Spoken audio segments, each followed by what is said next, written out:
Introduction. Peter, I'm feeling very thirsty. Can you get me some water to drink, please? Yeah, sure. Here you are. I feel much better after drinking water. Thank you. Hey, do you know that a major part of our body consists of water? Oh, really? Yeah, my sister told me about it yesterday. So let's go to her and know more about water.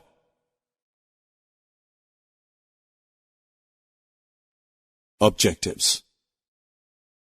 At the end of this course, you'll be able to list sources of water and its uses, know different forms of water, describe the concept of water cycle and water supply at our homes, explain the storage of water and its wastage, identify the causes of water pollution.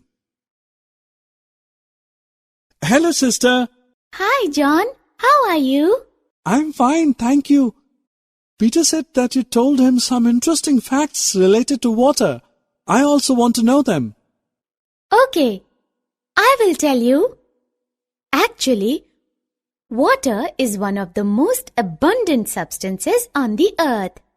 It covers almost 70% of the Earth's surface and it makes our entire planet blue when we see it from space.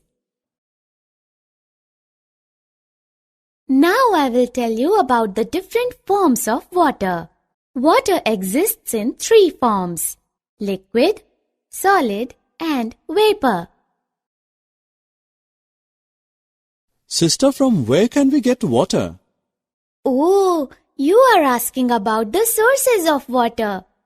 Actually, water has limited number of sources like wells, ponds, lakes, rivers, seas, and oceans.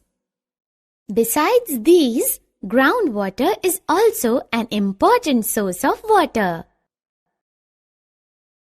John, do you know the purposes and uses of water?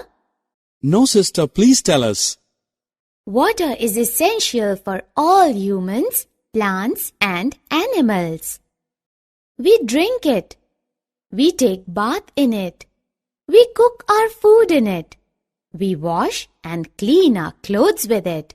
So, it is very helpful in our daily activities.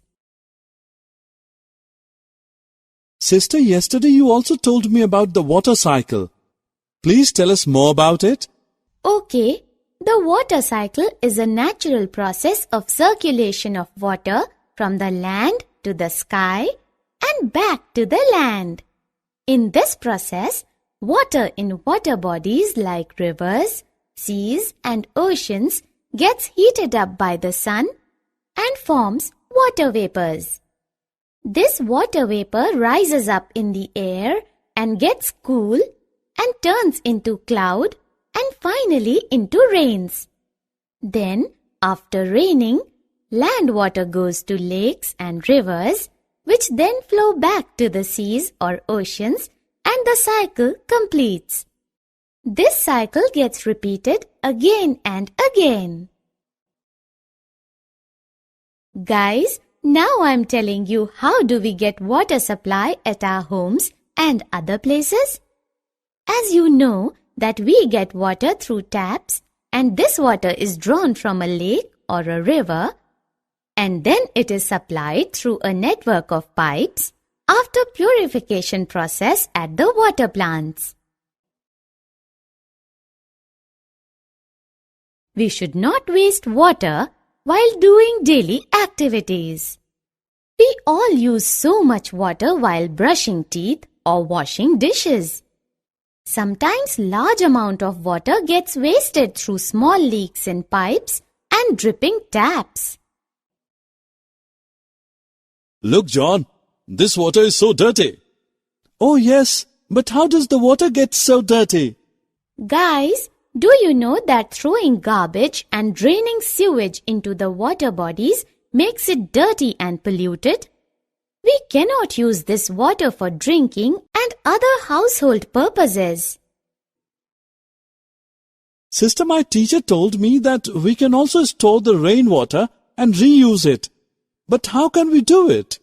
For storing rainwater, we can use a large tank or even dig a huge pit in the backyard and collect the rainwater in these reservoirs.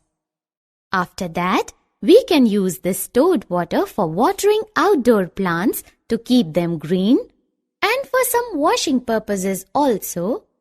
And in cases, this water can also be used for drinking purpose after filtration. Summary. Let's summarize what we have learned so far. Water is one of the most abundant substances found on earth. Water exists in three forms: liquid, solid, and vapor. We use water in our daily activities. The water cycle is a natural process of circulation of water from the land to the sky and back to land again. We should not waste water. Dumping garbage in water bodies